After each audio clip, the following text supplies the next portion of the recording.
La loi de Hooke.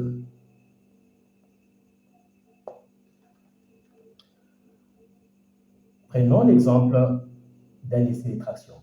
Ça, c'est notre éprouvette.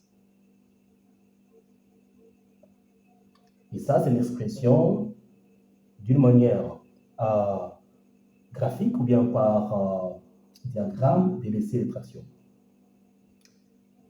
Du point A au point B, nous sommes dans la zone élastique.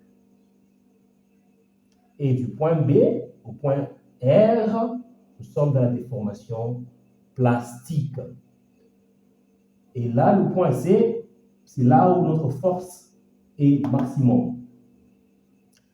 L'essai de traction, c'est quand on parle d'une traction simple, c'est quand deux forces opposées s'appliquent sur une pièce avec pour tendance de la séparer à son milieu. OK? On parle de la déformation élastique, c'est quand, si on devait annuler les deux forces sur cette pièce, sur cette éprouvette, la pièce saurait retourner à ses dimensions initiales. Et selon Hooke, selon la loi de Hooke, la déformation de la pièce est proportionnelle à la charge sur la pièce, seulement si on est dans la zone élastique. OK? Si par exemple, notre pièce qui est là, étant soumise à un essai de traction, nous avons un allongement. Disons que, initialement, notre pièce avait une longueur L, pendant qu'elle est en train d'être soumise à l'essai de traction, elle va jusqu'à longueur L'. Selon la loi de Hooke, la déformation relative, qui est l'allongement relatif, serait égal à L' moins L divisé par L. OK? Ou encore L initial. Cette loi, ou bien cette expression, c'est quand on est dans la zone élastique. C'est très important à spécifier cela.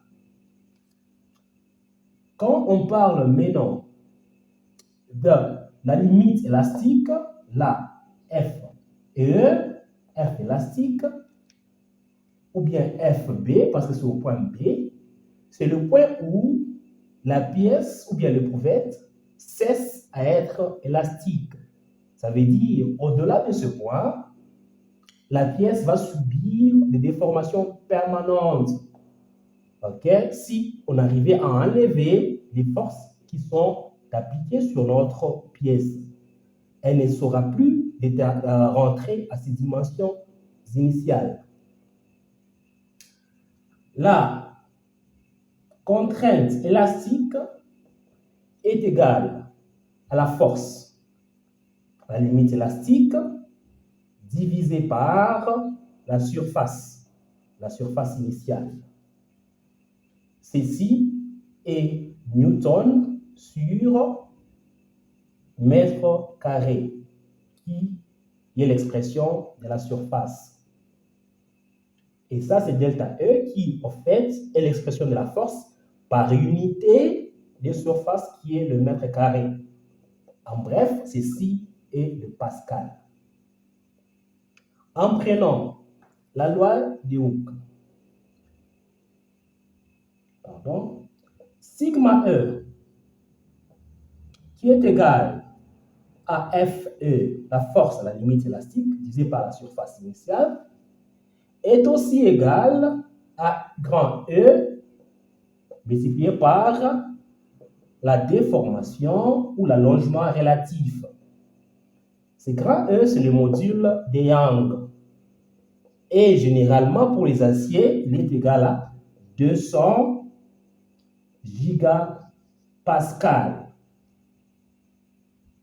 L'allongement relatif est sans unité, car ceci est égal à la différence en longueur, qui ceci sera en millimètres ou en mètres, divisé par la longueur initiale, qui aussi sera en millimètres ou en mètres, et les unités vont s'annuler. Et là,